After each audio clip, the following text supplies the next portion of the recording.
మనసు కోసం నేనెంతగానో చూస్తూనే ఉన్నాను ఇన్నాళ్ళుగా.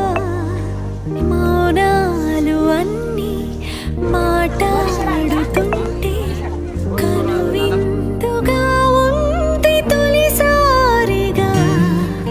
అపురూపమేగా నాకీ క్షణాలు దాచేసుకుంటాను జ్ఞాపకాలుగా.